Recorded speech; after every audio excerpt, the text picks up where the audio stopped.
आदरणीय साथियों नमस्कार। आप सभी का मेरी YouTube channel study with Mohinder Pal पर स्वागत है। साथियों, आज हम नए सेशन के अंदर अगली क्लास में बच्चों को कैसे प्रमोट करें, कैसे ट्रांजिट करें, कैसे रिलीव करें और कैसे एसएलसी इशू करें, उसको सीखने वाले हैं। तो अब की बार ये काम जो होगा वो डेस्कटॉप पर होगा। और कैसे होगा इसके लिए हम सबसे पहले क्या करेंगे, आप अपनी स्क्रीन पर देख रहे होंगे जहाँ पर मैंने सर्किल किया हुआ क्रोम। क्रोम के अंदर आपको जाना है और क्रोम में सर्च बार में आपको लिखना है MIS पोर्टल। जैसे यहाँ सबसे ऊपर आ गया है तो MIS पोर्टल पर सर्च करने के बाद सबसे ऊपर ये लोगो आएगा, school Haryana education portal home. तो इस पर हमें जाना है।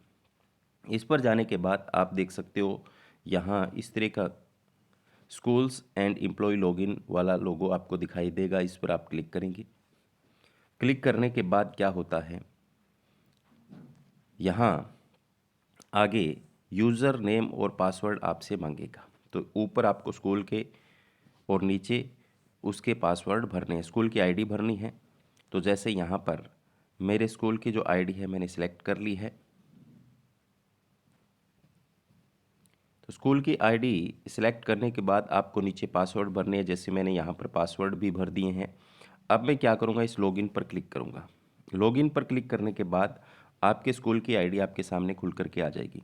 तो साथियों, आगे आपको डेस्कटॉप पर जाना है। तो डेस्कटॉप पर जाने के लिए आपको और कहीं से नहीं जाना, तो यहाँ से आप जाएं। कैसे जाओगे, इस पर क्लिक करें, एम्प्लॉय एडमिनिस्ट्रेशन पर। जैसे ही एम्प्लॉय एडमिनिस्ट्रेशन पर आप क्लिक करोगे तो आपके सामने एम्प्लॉय ज्वाइनिंग और रिलीविंग का ऑप्शन होगा। इन दोनों से आप क्लिक करके आप नए डेस्कटॉप पर जाएं। तो जैसे मैं यहाँ एम्प्लॉय ज्वाइनिंग वाले पर क्लिक करके नए डेस्कटॉप पर जाता हूँ तो आप अपनी स्क्रीन पर देख सकते हैं इस तरीके का इंटरफेस आता है, जिसमें सबसे ऊपर दिया हुआ स्टूडेंट मैनेजमेंट, ठीक है, डेस्कटॉप पर। तो स्टूडेंट मैनेजमेंट पर जब हम क्लिक करेंगे तो साथियों आप देख सकते हो आपके सामने कौन कौन से ऑप्शन आ गए हैं। स्टूडेंट रीएडमिशन का, सेक्शन एलोकेशन का, subject allocation, roll number allocation, student transit, student relieving, issue SLC, view student profile, edit student profile, student repeat reversal, view student listing, add section. ठीक है, तो हमें क्या करना है साथियों, हमें जैसे रिलीव स्टूडेंट को रिलीव करना है तो हमें क्या करना पड़ेगा, स्टूडेंट रिलीविंग वाले पर आना होगा। तो जैसे ही मैं स्टूडेंट रिलीविंग वाले पर क्लिक करता हूँ तो आप देख सकते हो इस तरीके से आपके सामने इंटरफेस आएगा, जहाँ यहाँ सर्च स्टूडेंट लिखा हुआ है, इधर सर्च बाय क्लास लिखा हुआ है। अगर सर्च बाय स्टूडेंट एक एक करके करोगे तो यहाँ पर SRN नंबर, आधार नंबर देना होगा, फिर इधर गेट इन्फॉर्मेशन पर क्लिक करना होगा। लेकिन आप अब की बार इकट्ठा भी कर सकते हैं।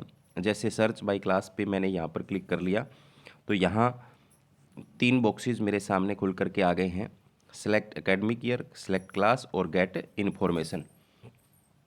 तो यहाँ पर एकेडमिक ईयर पर हम जब जाएंगे तो यहाँ आपको 2022-23 को सिलेक्ट करना है। 2022-23 सिलेक्ट करने के बाद यहाँ पर हायर क्लास आपको सिलेक्ट करनी है। जैसे मैंने यहाँ पर 8 क्लास सिलेक्ट कर ली है, ये 8। अब देख सकते हैं यहाँ पर गेट इन्फॉर्मेशन का ऑप्शन आ चुका है। तो जैसे ही आप इस पर क्लिक करोगे आपके सामने सारे बच्चे आ जाएंगे, ठीक है। तो यहाँ पर सारे बच्चे आने के बाद आपको ऊपर क्लिक कर देना है, तो सारे बच्चे सिलेक्ट भी हो जाएंगे एक साथ। और एक साथ सिलेक्ट होने के बाद आप देख सकते हो नीचे की तरफ, यहाँ पर नीचे की तरफ ऑप्शन है रीजन फॉर रिलीविंग और रिलीविंग डेट, ठीक है। तो साथियों आपको पता है रीजन हमें क्या देना है। रीजन हमें यहाँ इसमें लिखा हुआ आएगा, देखो तो सबसे ऊपर on student request completed highest class in subject, तो हाईएस्ट क्लास वाले ही रिलीव करने हमें। तो कंप्लीटेड हाईएस्ट क्लास वाला रीजन हमने यहाँ पर सेलेक्ट कर लिया है। इसके बाद में डेट, तो डेट हमें यहाँ पर क्या लेनी है साथियों, डेट हमें लेनी है मार्च। तो एक ये देखो मार्च आ गया है, और कितनी, 31 मार्च रिलीविंग की डेट हमें लेनी है। तो जैसे 31 मार्च मैंने यहाँ पर सेलेक्ट कर लिया है। और सेलेक्ट करने के बाद आपको क्या करना है, इस प्रोसीड पर क्लिक कर देना है। तो सारे स्टूडेंट जो हैं वो रिलीव हो जाएंगे, ठीक है। सारे स्टूडेंट्स जो हैं वो रिलीव हो जाएंगे। तो साथियों अभी मैं ये काम नहीं कर रहा हूँ, आपको मैंने समझा दिया है। ठीक है, प्रोसीड करके यहाँ से आप सब बच्चों को रिलीव कर सकते हैं। ठीक है, इसके बाद में साथियों हमें क्या करना है, जैसे इशू एसएलसी, यहाँ पर एसएलसी इशू करनी है। ठीक है, तो इस पर जाएंगे, तो यहाँ इशू एसएलसी पर जैसे ही जाएंगे तो आप देखो वही यहाँ पर एक एक होगा, एसआरएन नंबर देना होगा बच्चे का, फिर आधार कार्ड नंबर देना होगा, और फिर यहाँ पर गेट इन्फॉर्मेशन आएगी और आप उसको एक एक करके एसएलसी इशू कर सकते हो। ठीक है, मेरा काम है आपको समझाना, बताना भी हम अपना काम किस तरीके से कर सकते हैं। इतना काम तो आप आगे कर लोगे, मैंने एक एक बिंदु पर चर्चा कर ली है। तो इशू एसएलसी स्टूडेंट रिलीविंग पर आ गया, स्टूडेंट ट्रांजिट पर हम चलते हैं अब।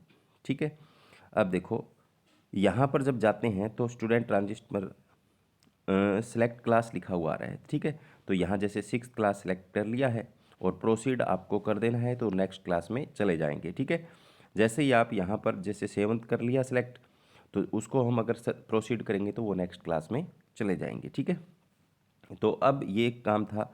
अब इसके बाद में आपको क्या करना है, उनको सेक्शन भी अलॉट करना है। तो सेक्शन यहाँ से आप अलॉट कर सकते हो। ठीक है, जैसे क्लास 6 को सेक्शन ए अलॉट करना है, सर्च करोगे, और उसके बाद में क्लास 7th, क्लास 8th, इस तरीके से आप यहाँ पर सेक्शन अलॉकेट कर सकते हो। सेक्शन के बाद में आपको सब्जेक्ट अलॉकेट करना है जो होते हैं, और उसके बाद में रोल नंबर अलोकेशन।